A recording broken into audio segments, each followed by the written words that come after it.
This is the Horse Radio Network. This is episode 206 of the Stable Scoop Radio Show, Horse Addicts. Please support our sponsors as they make this show possible. Equestrian Collections offers the whole universe of shopping at your fingertips at a price you can afford. And Kentucky Performance Products, scientifically proven supplements for your horse. You can find all the links to all our terrific sponsors at stablescoop.com.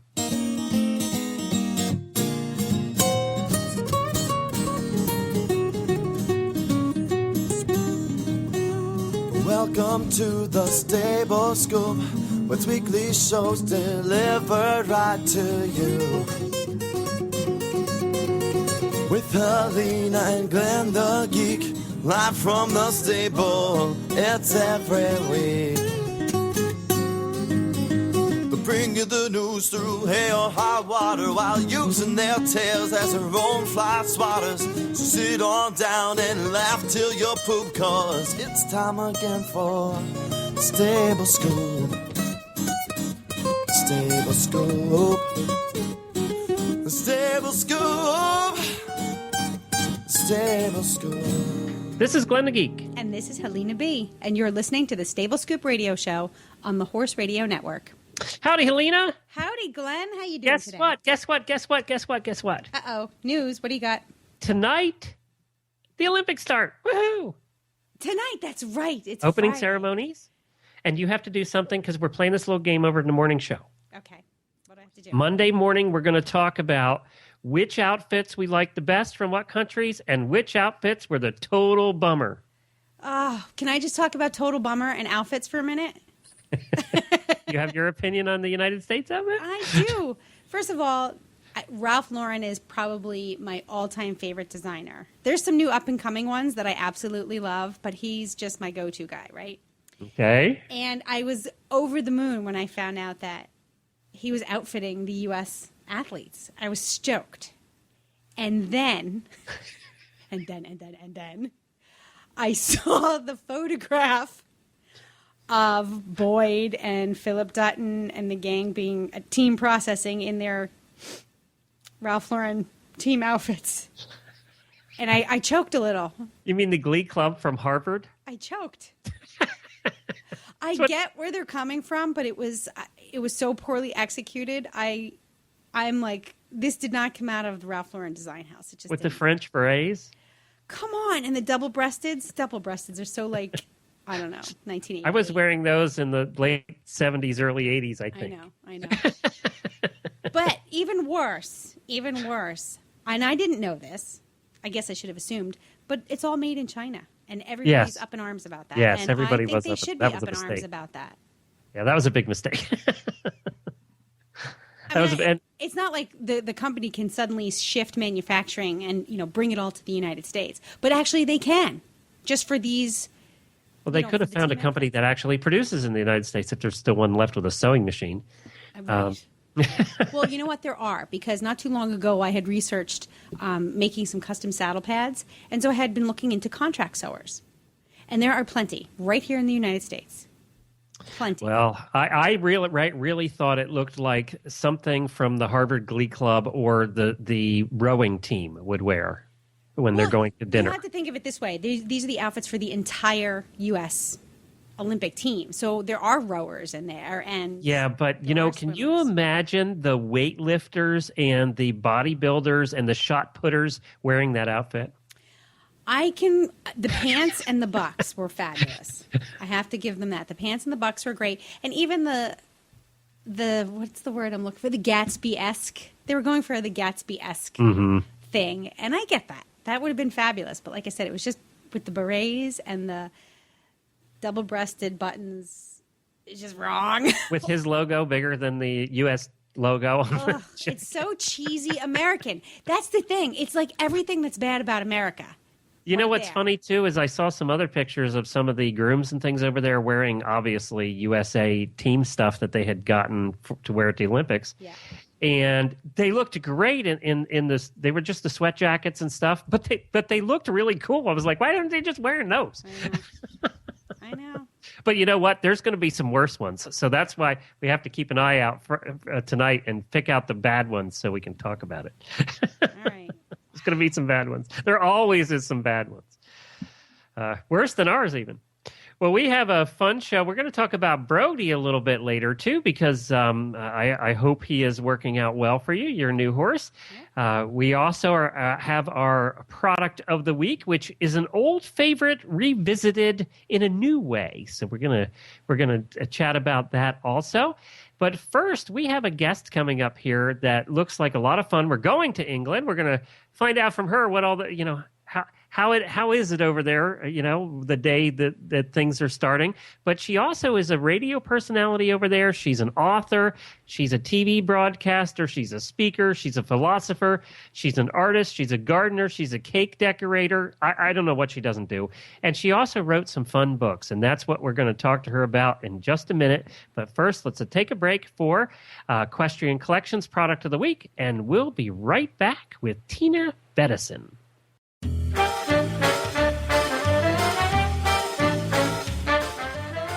Hi, Glenn the Geek here, and I am with Debbie from Equestrian Collections with the Equestrian Collections Product of the Week. This week I want to talk about a new product we have on our site called the Shire's H2Go Bag. This is a new, ingenious idea. Whoever thought of it? It's a big sort of bladder. It's a plastic bladder that goes in your wheelbarrow. You fill it up with water, and it takes up to 19 gallons. I mean, that's a lot of water. And then you can wheel your wheelbarrow wherever you need it to go, anywhere that you can't get a hose to. The reason I got one was because sometimes I park my horse trailer a little bit too far from the barn from where the hose goes. And so I thought, oh, this is pretty cool. So you put this thing in there, you put the water in there, you walk up, you just pull up the handles on the water bag, and the water comes out, and you've got water no matter where you need to go. It is heavy, so once it's filled, so be sure to remember that you need to balance your wheelbarrow, especially if you have a one-wheelbarrow. You have to balance it pretty well. If you have a two-wheeled barrel, where the one that has the two wheels in the front, that might be a little bit better thing to use with this bag because it is heavy, and as the water sloshes around, it can get a little bit maybe, to one side or the other. But I use it just fine with the single wheel and don't have any problem. So this is something I would certainly recommend, especially if you need to get your water a little bit farther from the barn than where your hose goes. And Glenn, I understand you know a little bit about this item. Yeah, Helena, my co-host on the Stable Scoop show, uses one of these and absolutely loves it because she has those buckets in the paddocks that are further away. And she uses this now, and it seems to be absolutely loving it. 20 gallons of water, and you can walk it right on out there. And you can find it by going to equestriancollections.com and searching for H2GO. H2GO, and it'll pop up at equestriancollections.com.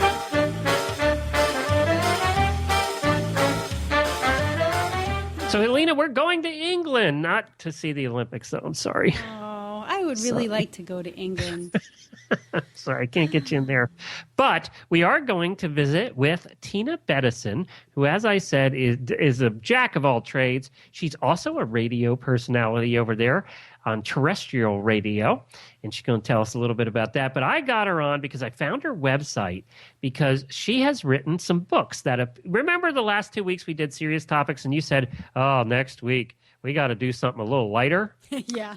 Well, let me give you the names of the books that she wrote, and that'll give you an indication that it's a little lighter. 100 Ways for a Horse to Train Its Human, 100 Ways to Live with a Horse Addict, and 100 Ways a Horse is Better Than a Man. So does that light enough for you? Very. That's atmospheric. Well, we're going to find... What's the word when you go out of the atmosphere? Outer space? No, there's a word. Somebody will email us. Spaced out? No, that would be me. But no, there's a word when you go out. A stratosphere. When you go out into the stratosphere. Yes. But I don't know if stratospheric would be an adjective to describe things that exist in the stratosphere. I'll have to look that up. We can make that up. We can make it up. What the heck? It's the internet age. We can do whatever. That's right. And I am known on Stable Scoop for making up my own words. So, yes, it will be stratospheric. You know what? What were we talking about? One thing Tina has, what the first word I used to describe her in her description was wordsmith. That is one thing I've never been accused of as being a wordsmith. No, ever. you're not the word guy. You're the idea man. Yeah, I'm not a wordsmith so much. No. No, this lady's going to make us look silly. You know that, don't you? That's fine. Well, who doesn't make us look silly? With her English accent. Well, let's get her on here. Let's talk to Tina about her fun books, and she's going to give us some examples of those ways out of all the books. So that should be fun to talk about, too. Okay. Hi, Tina, and welcome to the Stable Scoop Show. Hi, Glenn. It's really, really nice to be here. Well, it's so good to have you join us, especially today. It's such an exciting day around the world, but especially in your neck of the woods. Now, how far do you live from London?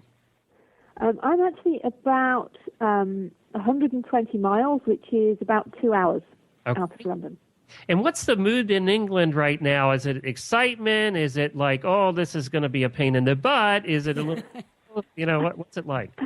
I think it's a little bit of both, actually. I mean, obviously, we're very excited that the Olympics are starting today with the opening ceremony.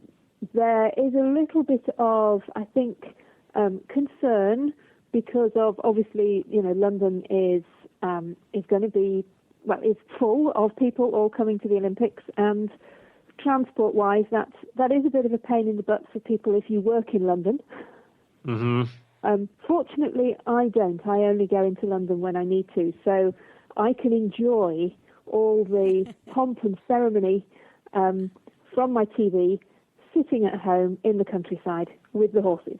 Without the inconvenience of all those people. That's right. Exactly. I can bypass the whole thing. Well, I think you're going to see more anyway than you would if you were there. Oh, absolutely. Absolutely. Though, on the horsey theme, I have to say that a friend of mine is very lucky.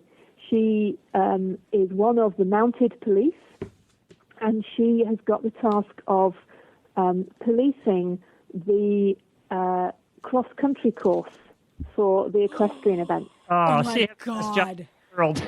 That's a dream job. Yeah, that's what she thinks too. I mean, you couldn't make up, who came up with a job like that? Who decided, we need to have a mounted unit to patrol the cross-country course? Woohoo! Yeah, what a great job. Yeah, I think cross country is going to be a lot of fun. That'll be on Monday, actually, is the cross country day.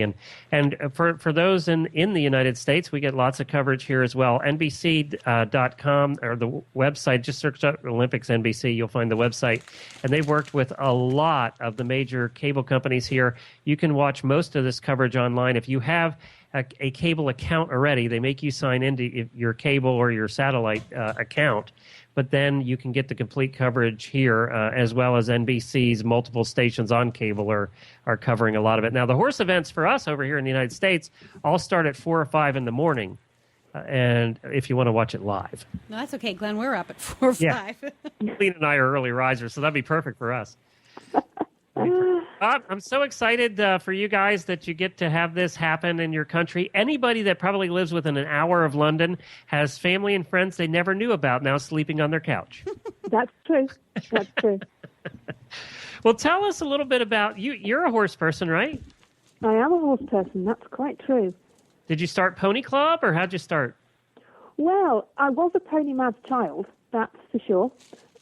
I absolutely fell in love with ponies when I was a little girl, and I used to go to my local riding school, and I rode there.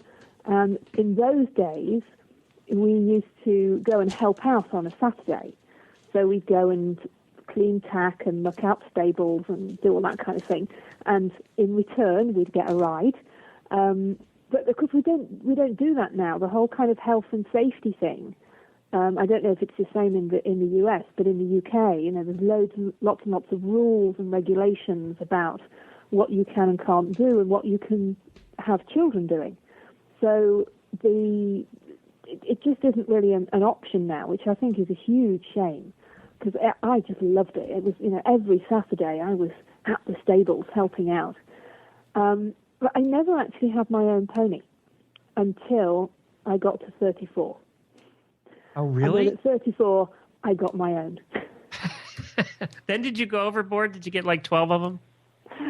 No, but I do have 2. Okay. That's not too bad. I do have 2. So I suppose I rode until I was in my teenage years. And then I discovered boys.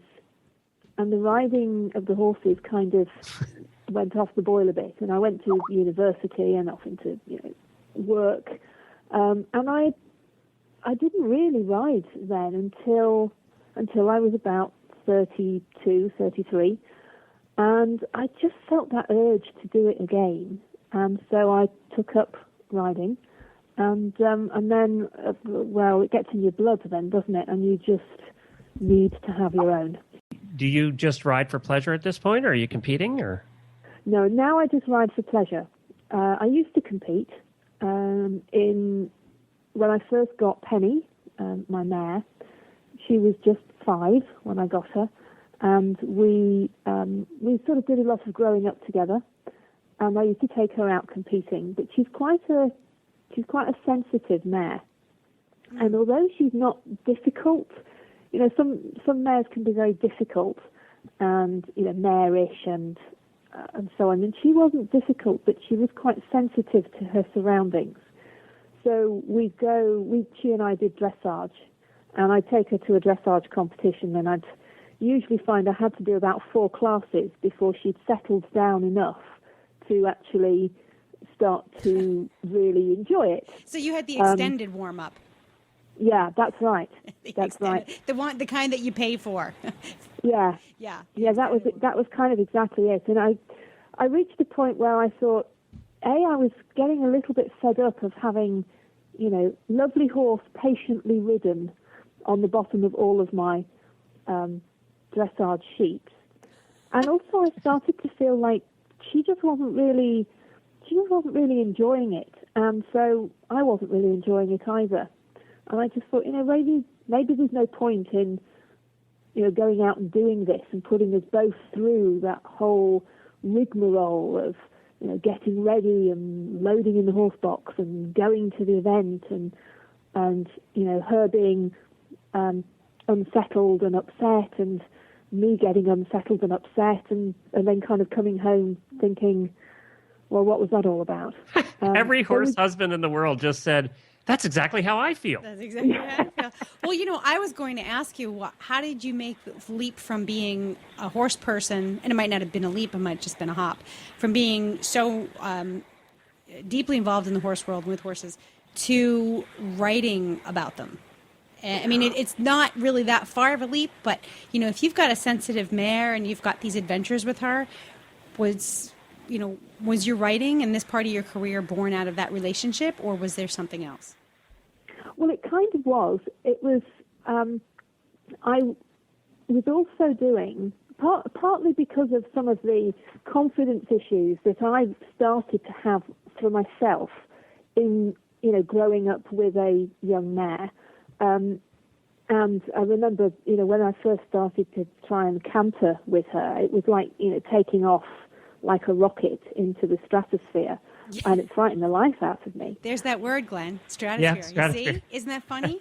That has now come up more on this show than it has in the last 3 years on this. But, really? Tina, I can relate to that because I'm coming back from a variety of things, horses and health-related things, and just cantering is like taking off into the stratosphere. So, and you want to write about it. There's so much going on in your mind and in your heart that it's almost like you have to put the words to paper in order to just process or live with it. Yeah, and I'd started just prior to kind of getting my own horse. I'd been training in something called NLP, neuro-linguistic programming. I don't know if you guys know much about that. It's a kind of school of psychology. And I started using some of these techniques with myself to try and get over the fears, I suppose, that I had working with Penny. And then I started helping other riders that I knew, and that actually then led me into writing a book called The Fizz Kit, which was for a kind of do-it-yourself confidence-building manual for riders. And I started doing talks, and I was doing a talk at an event called Your Horse Live, which is one of the big horsey events here in the UK. Matter of fact, I think it's coming up soon, isn't it? I saw an ad for that recently. Yeah, November usually in November. And it's a kind of an event for riders to go and learn more about different aspects of riding. It's not a competitive event. It's kind of more like an exhibition, I suppose, in a way. And I was doing a talk there, and this wonderful lady came to talk to me afterwards and said to me, had I thought about writing a book? And other than the confidence-building manual that I got there, I kind of said, well, no, but I could. And she was a commissioning editor for one of the big publishing companies here in the UK.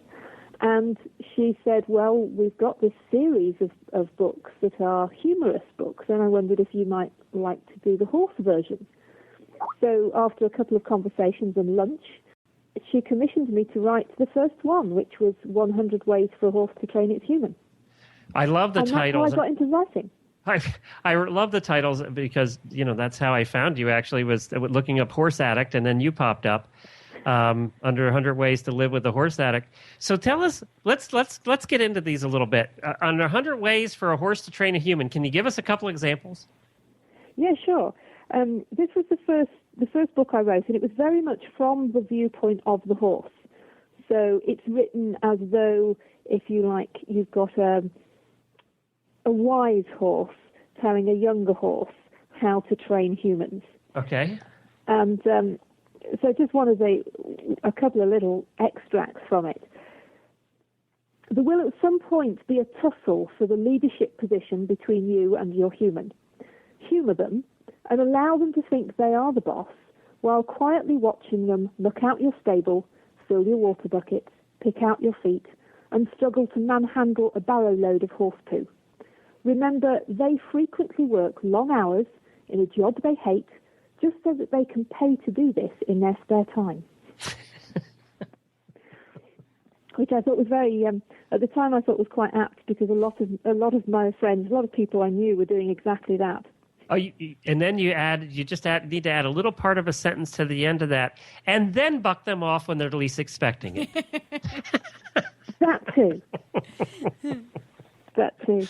And there's another little snippet I have here for you, and this actually is something that I got this from Penny because this is something she would do for me, and this was about mounting and having some steps to mount from, because I never mount from the ground. I always actually use steps, and Penny used to do this to me. So you can have hours of fun moving away from your human just as she reaches the top step. A dance worthy of a 1920s ballroom will ensue. Human stands on the steps, you move. Human gets off the steps, moves them to where you are, mounts the steps, you move, and so on. And you're right. Helena is so true. They never do it when you're on the ground. They wait till you get up. They wait till you're stuck there. Yes. Oh, exactly. And usually have one foot in the stirrup. Oh. Yeah. And then they have that lovely way of just kind of moving their bottom round slightly. So you're just too far away from the steps to be able to actually get on. With the least amount of physical effort, though. Yeah, exactly. So they can leave their front feet right where they are. Thank you. It's so true. Bless them. They're so clever. So true. All right, give us another one. Yeah. I'll give you another little one. Okay. This was one that I put in about outings and going to shows, because it's again, part of my experience was that we go off and we do all these shows and competitions, but actually they create more stress than maybe it's even worse. And so I was suggesting that obviously the human is going to be more stressed than usual in the lead up to events. So it's the horse's responsibility to bring some humour to the proceedings to kind of help their human lighten up. So I have here, your human may wish to plait your mane and tail. Try to entertain your human while they do this by swishing your tail and nodding your head in time to the music that they will inevitably have playing in order to calm their nerves. then I realised that there's always this if ever they're going to cast a shoe, it's always the night before, isn't it? Or the morning of the competition. It always happens that way, and you're always going to pay the extra to have the farrier come out and fix it. Yeah, exactly. So if there's ever a time to cast off a shoe, it's now. Because if your human is a nervous wreck about the event, they obviously can't be that keen on going. So a lost shoe could be just the excuse they need to back out. I like that. They didn't want to go anyway. Exactly. You don't really want to go, do you? There's a few eventers in England right now, right down the street from you, that are feeling that way about tomorrow. Quite probably. Well, it is dressage day. So. Yeah, it's true. All right, let's go to the next book. Because I got to get to this next one. I'm a horse husband, 100 Ways to Live with a Horse Addict. That's my life. 25 years I've been doing that. Now, she kind of turned me into a little bit of one, but I was not to start with. So give me a couple of those. I'm excited to hear that. Okay.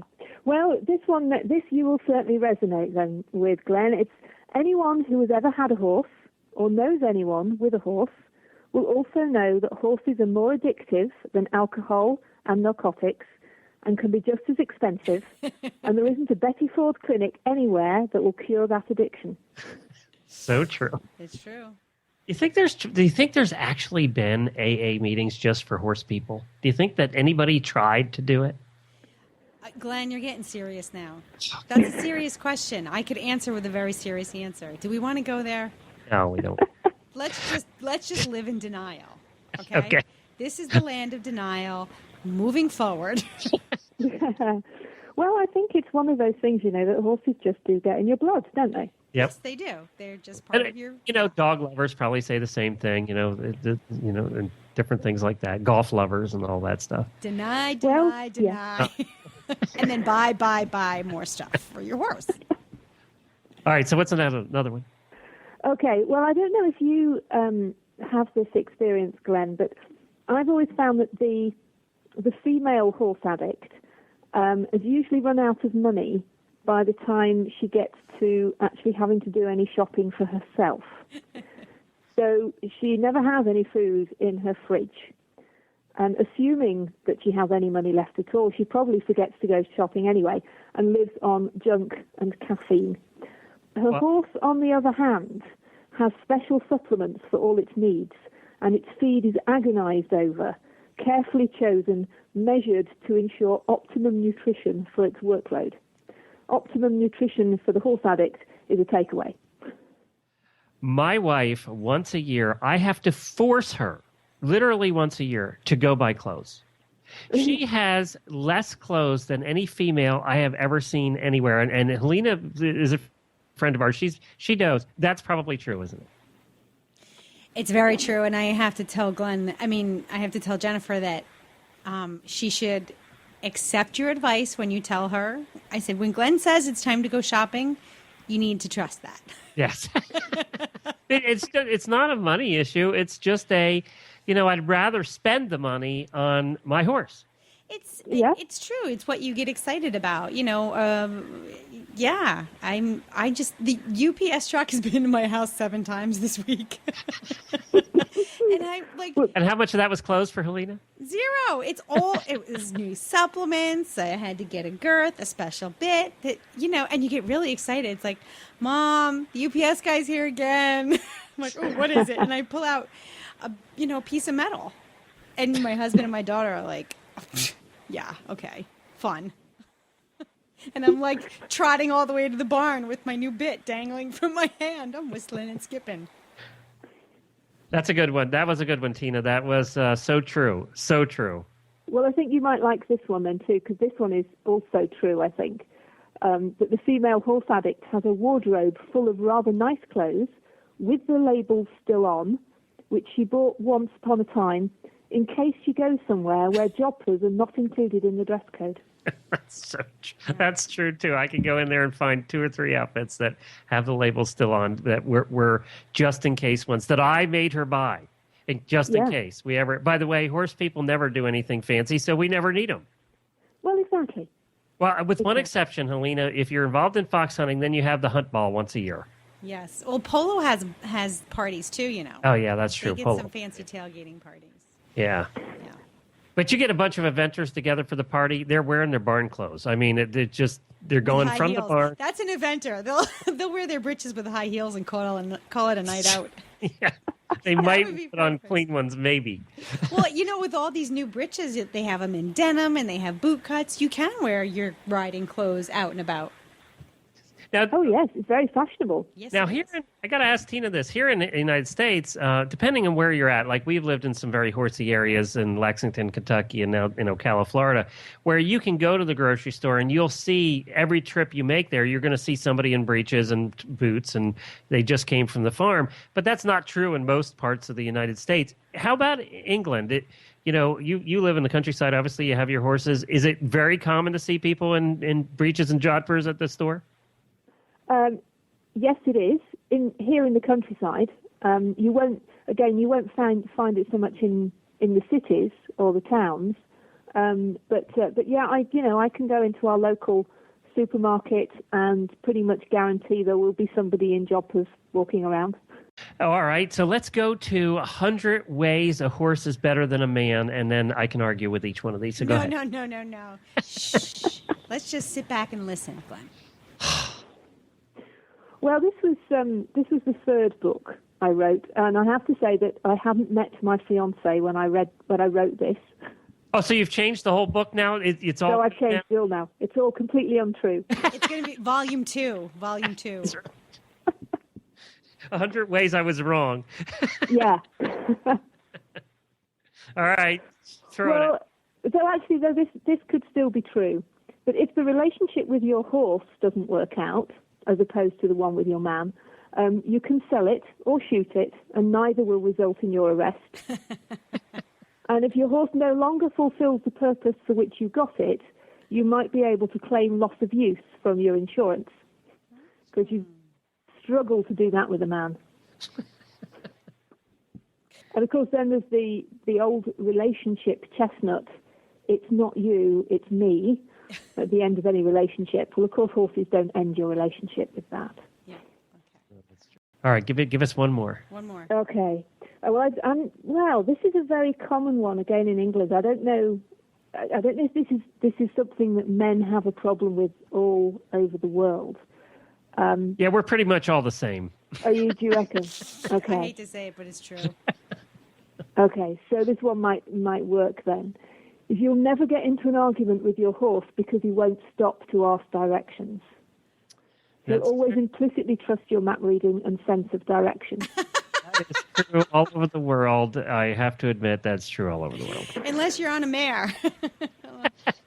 Sometimes they just want to take their own way home. Yeah, they're laying their own path. They're like, I know the way back to the barn. You just follow me. That's true. Well, that's great. And I did look, and all of these books are available here in the United States. At Amazon has them. So you can find them all. We'll put links in our show notes at stablescoop.com.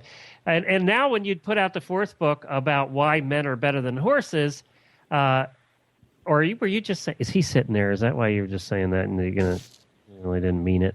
Sorry, say that again. Is he sitting right there and that's why you said that, because he's sitting right there, your fiancé? No, actually, I have to say, he's got some big brownie points here. Right now, he's taken the dogs, and he's gone to the horses, and he's poo-picking the field. Oh, my God. And because I am blessed. And the other thing that's true of all men around the world is we think about one thing and only one thing at any given time. And everything we do is to gain points for that one thing. So that's why he's out there, right? Yeah, of course. And that's a whole other book. Tina, I got to write that book. I got to write the 100 ways you can gain points for that. Yeah. Yeah. I got to do that. And then we'll have little score sheets. And then when you get the points, you can come in and say, look, dear, I have enough points. You don't even need to score it. You don't even need to write it down. We see everything. We make mental notes. And it's an automatic response. You do for us, and voila, magical things happen for you. You say yes to. I really think that just men. I mean, we need to discuss this on the Horse Husbands episode too next year. You need to understand the power of yes, dear. Or, how's your horse? Those two phrases can unlock a world of magic for America's horse husbands. Or for the world. That applies in England too, doesn't it, Tina? Oh, yes. Well, thank you very much for joining us. Give everybody your website. Okay, my website is www, of course, tinabetterson.com. And that's BETTISON. And you have your own little podcast you do on there as well. Yes, I do. So it's called Tina Talks. People can find all of that on your website, including your books and little excerpts and everything. It was a fun website. So thank you so much for joining us. Enjoy the Olympics. Thank you, Glenn. I will. Lovely to meet both of you. I wish I was over there right now. I wish I was a mounted police officer. I'm just looking. I patrolling the cross country. That's the gig to have. At Rolex, of course, they have mounted riders from different organizations that help out and patrol during cross country too, and they get to see everything because they're sitting up so much higher. I know. On those big draft horses, which is as good as being in a recliner. Let's go to our Tack and Habit product of the week. And this is sponsored by Kentucky Performance Products.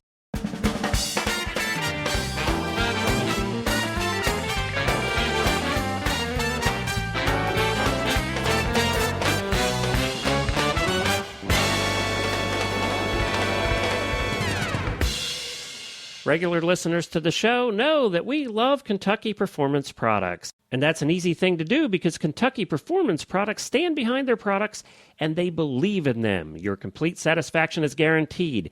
If you are unsatisfied with any of their products, they will gladly refund your money. Does your horse or pony get fat on air alone? Is he living in a dry lot or turned out with a muzzle? Can't feed him more than a handful of grain and some hay?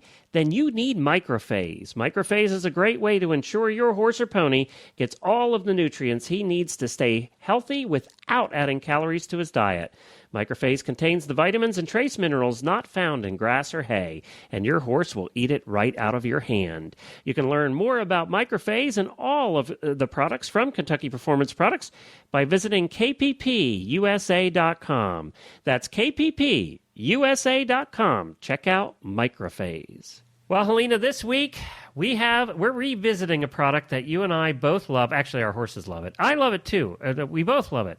We all love it. Our horses love it. We love it as humans. And we're revisiting it because last Friday we have the scoop. They brought out a new way to do it, and that is Redmond Equine, and that's the Redmond rocks. You see them in your tack shops. They actually look like mineral rocks. They're all mineral rock shaped. They're not all pressed into white, pretty little blocks. These are the Redmond mineral rocks. They're taken out of a mine in Utah, and they have over 60 different minerals that benefit your horses, including the salt he needs and everything like that. And the nice part is there's nothing processed in here. They chisel it totally right out. natural. That's right. They chunk it off and deliver it. And you get a piece of the rock. Yeah, you get a piece of the rock. And my horses love Redmond rocks, love them. But I've always had a problem where to put them. I usually put them in a feed tub out on the ground. But, that's right. And the other thing about Redmond rocks, unlike the white processed bricks, I don't know what you call them, the salt bricks, is they last much longer. They're much harder, so they lick them for a long time, and they last much longer than the white blocks do. So you're right. You need a place to put them. And most people, if they have them outside, put them in a bucket. Well, if you have them inside the stall, you also need a bucket because otherwise they'll be wandering around on the floor. They're almost too big to put into the feed bucket. So some people, have a separate bucket for them. Well, they've solved that problem now with the Redmond Equine Rock on a Rope. That's right. Rock on a rope. What they did is they drilled a hole through the middle of the rock. It's the only thing that could have made this product better. I know, rock on a rope. It's like soap on a rope. Do you remember when that was popular? Yeah, soap on a rope, I do, and all the jokes that went along with it. It was so popular, and soap on a rope for a couple of Christmases there is what you got your parents when you were a kid. Because it was so cool. It was the in thing, soap on a rope. Whatever happened to soap on a rope? Soap on a It's rope? gone, I don't guess. know what happened to that. But It was- that's basically the same premise, although they're using a little tougher rope. And what they did is they drilled through the rock and they put the rope through, and you tie the rope around the bars of the stall or outside around a fence. And you have your Redmond rock just hanging there like a licky ball, and he or she can just lick it, and it works terrific. It's you realize the Redmond rocks actually have 10 times the minerals that other rocks or processed bricks do. They're just terrific. That's because there's no processing. Everything gets to stay. It gets all the good minerals are retained. It comes right out of the earth. Well, they also have a human version, and I don't know if you're still using it, but we use it every day. We use the human version of the salt, the brick mineral blocks. What they do is they just grind it up.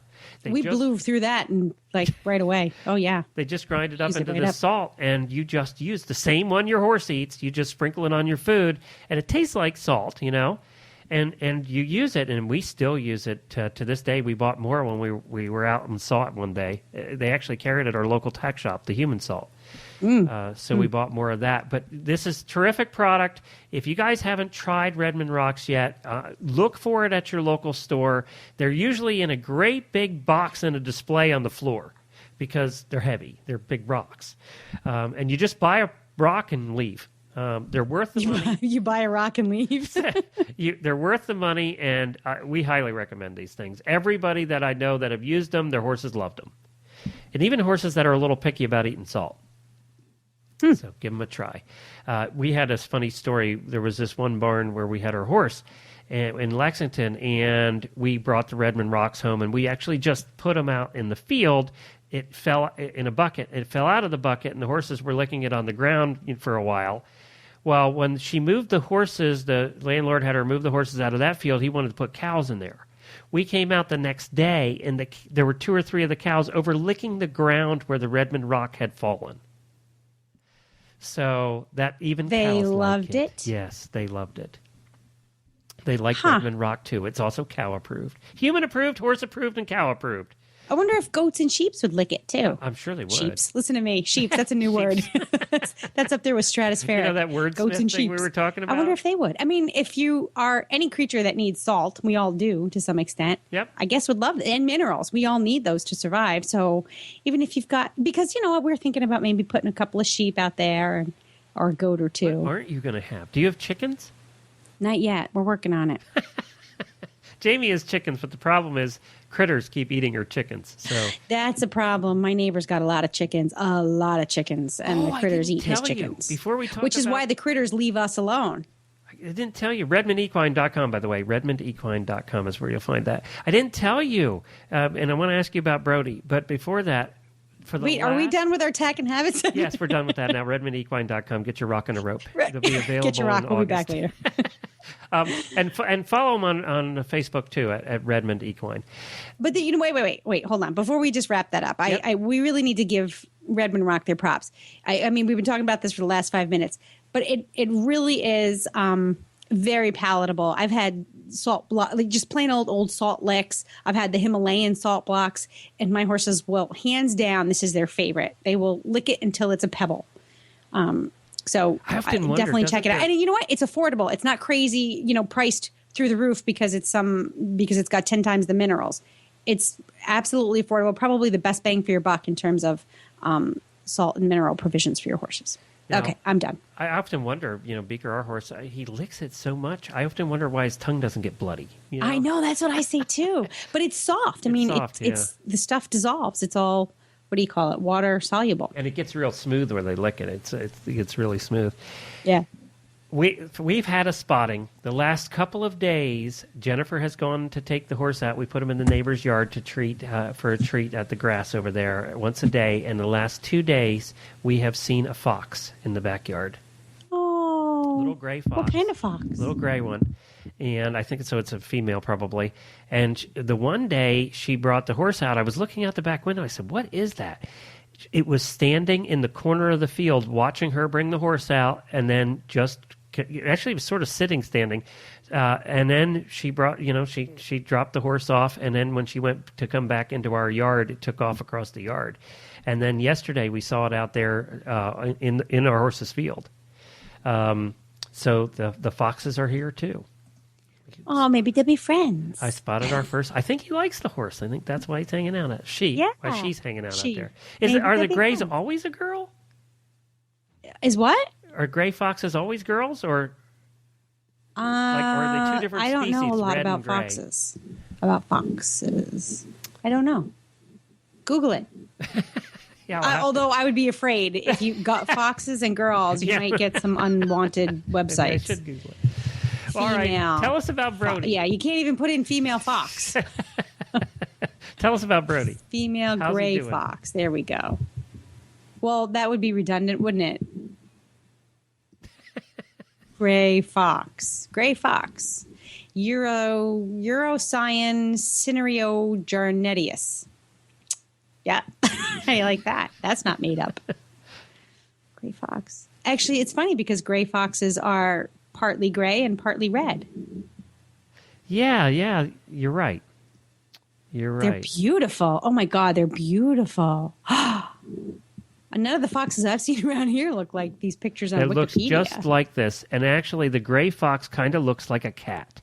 It looks like an overgrown cat when it runs.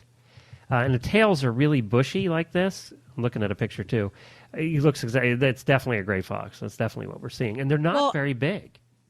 No, they're really not. They're about the size of a cat. Oh, how cute. Now you got me Googling pictures of foxes, and this is a problem because I'm doing a show here. It looks like there are boys and girls and gray foxes, though, according to this. Well, they say, I typed in my search terms was foxes found in Florida. And, of course, both the red and the gray fox came up. Do you know that they're monogamous? Oh, how nice. Oh, do you think they have a problem with adultery, too? I saw you cheating with that other fox. A good-looking little gray goes by, and the red fox fella might have some problems. All right, well, enough of foxes. Let's talk about your new horse, Brody, the pink one. Oh, he is pink. He is, wow, he's great. He is just a rock star. He's a rock star.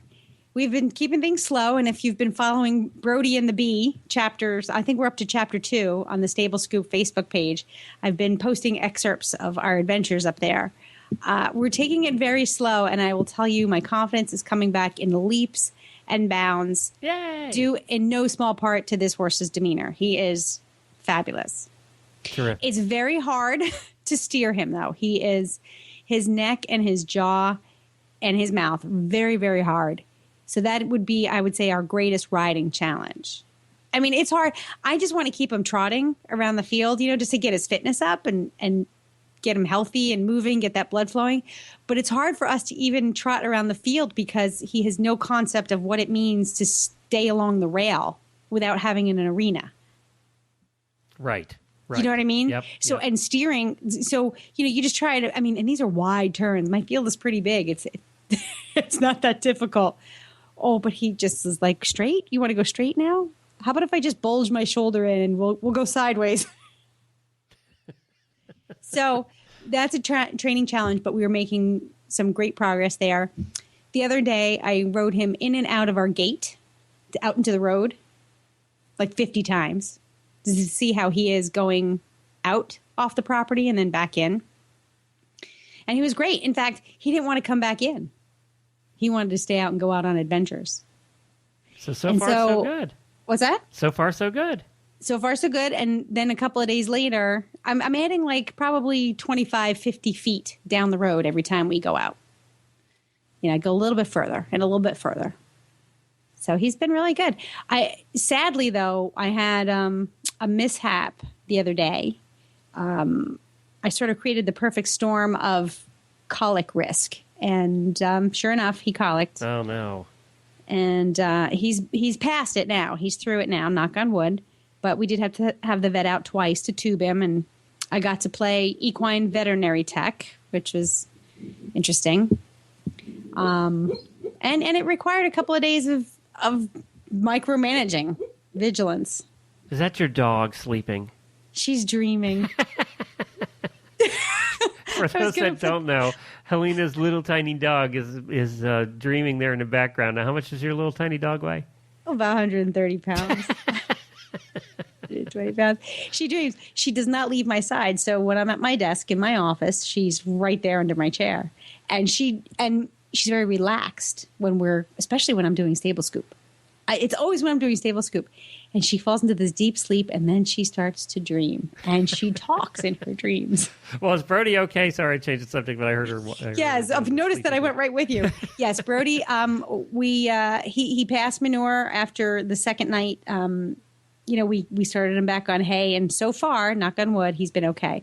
But we think, my best guess, it was a combination of him being introduced to some lush grass, albeit for only an hour, but the grass combined with the pony escaping and then causing a ruckus out there and galloping around and getting hot and sweaty. And then the previous night's crappy hay that he ate, we think it just sort of was the perfect storm of a tummy ache. Now, do you think that, or has he become super attached to the pony? He has not. And Good.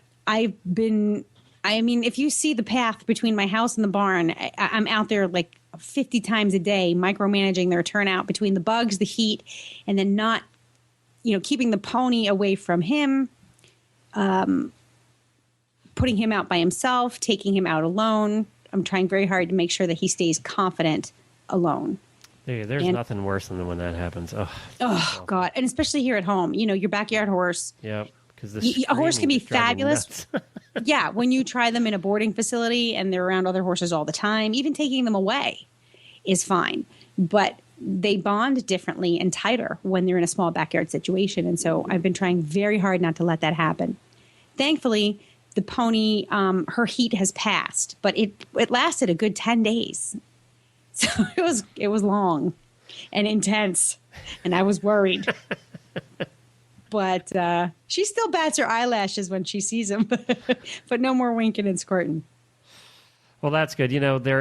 We have had mares all our lives, and we never really had ones that were really marish. You know what I mean? We got lucky with all the mares that we had.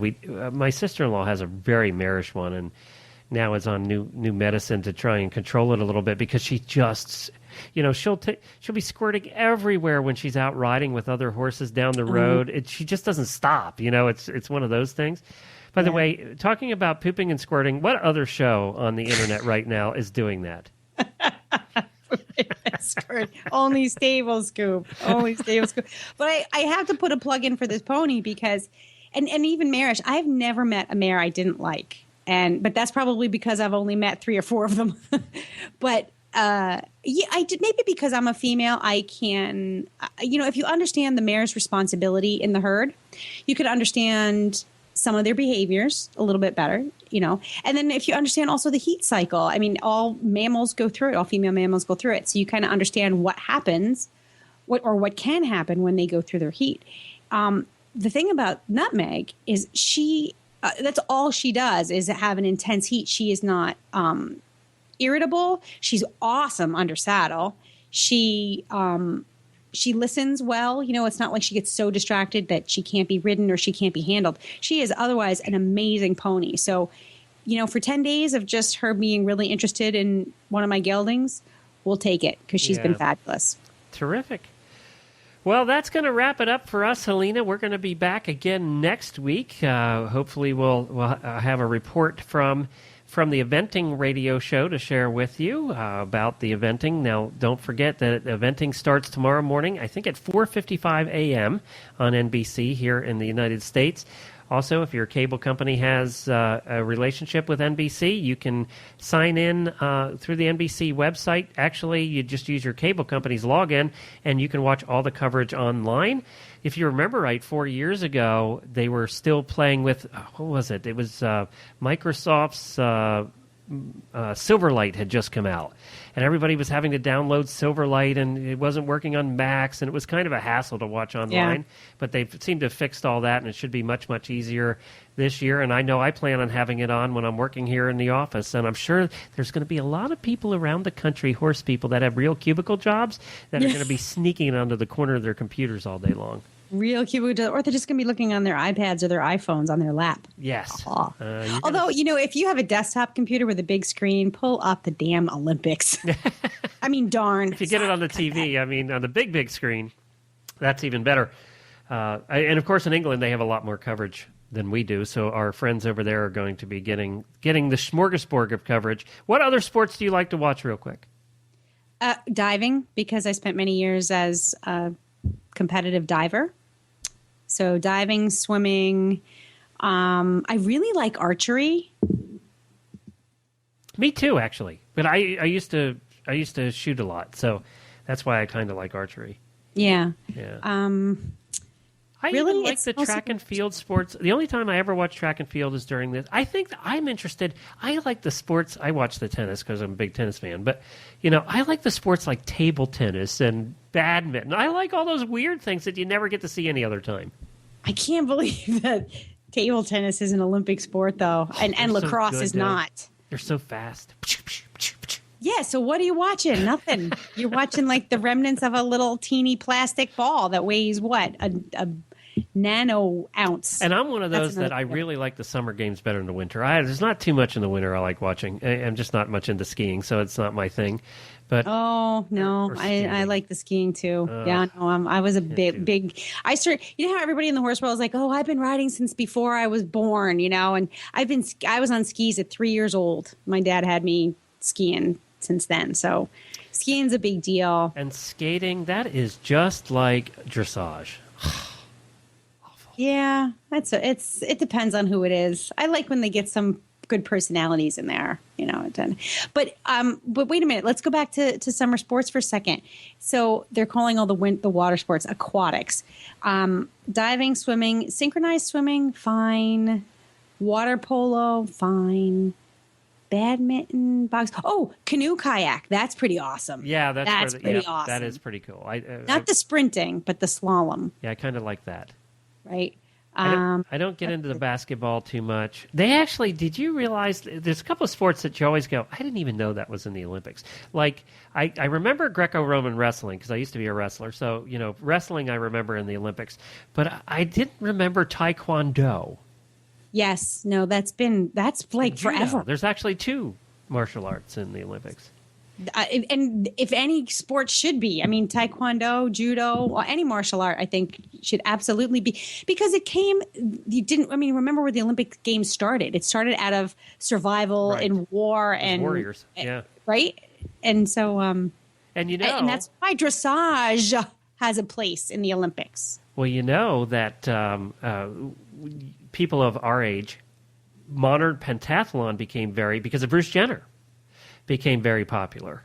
What do you mean it became popular because he popularized it? Well, it became popular in the United States because it was just something I remember as a kid watching Bruce Jenner and watching his win, and it was so much of a big thing back then.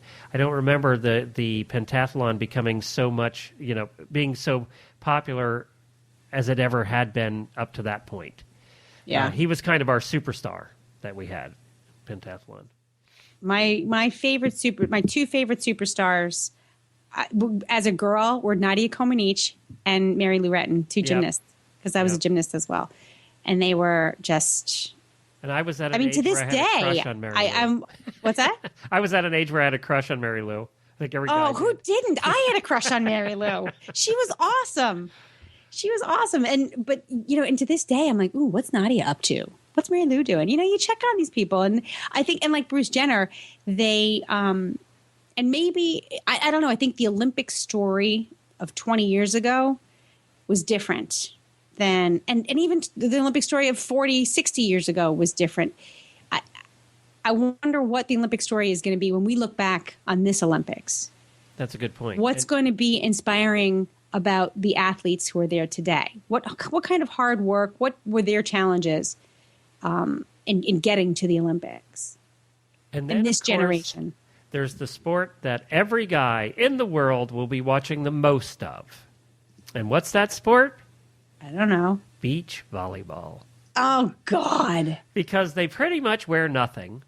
And they're all good-looking, tall, thin women. So, beach volleyball is very popular with the guys. I don't know if girls watch it, but we'll be watching beach volleyball. Yeah, no, not really interested in beach volleyball. I like to play it very much. Now, there are guys that do beach volleyball, and they're all good-looking with big muscles. Yeah, maybe I should take a look at beach volleyball again. Maybe I need to. That's it. We said we were going to wrap the show about 2 hours ago. We did, but then we started talking about maybe we should start thinking about who the America's Hottest Horseman is going to be. I know. We really have to plan that. We missed a year in there. We need to bring America's Hottest Horseman back. Yeah, and so I think the Olympic Games are a good starting point because there's a couple of good ones. Because like we said, it's not just about how you look; it's about how you conduct yourself and your personal successes and stuff. It was so pretty maybe much we about could how use. they looked. What's that? It was pretty much about how they looked. What are you talking about? Oh.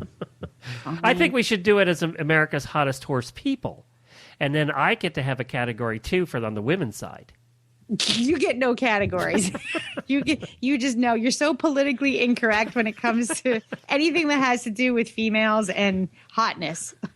Well, we'd have to have the best. You can choose the best. We'd have to you can choose the best barbecue. We'd have to have the best buns and breeches. See, that's just a variation on yours. You had the best in breeches. We just have to have the best buns and breeches. Why? Why does it have to be buns? Why can't it just be best of breeches, male, female? We're in the broadcast business. It's called ratings, Selena. Ratings. No, but okay. But let me understand. Okay, women make up the highest number of female equestrian athletes. I'm appealing to the horse husbands who get no love. And how many of them are there? 3. Oh, wait, sorry, 12. Thank you, everybody, for joining us. We'll be back again next week. Enjoy the Olympics. Take care. Oh, and happy scooping. Oh, you remembered. I did. Okay. It comes naturally. You have to do it when it comes naturally. It has to be, how do they call it? Organic. You can't force it. You can't force scooping. You can't force scooping. No.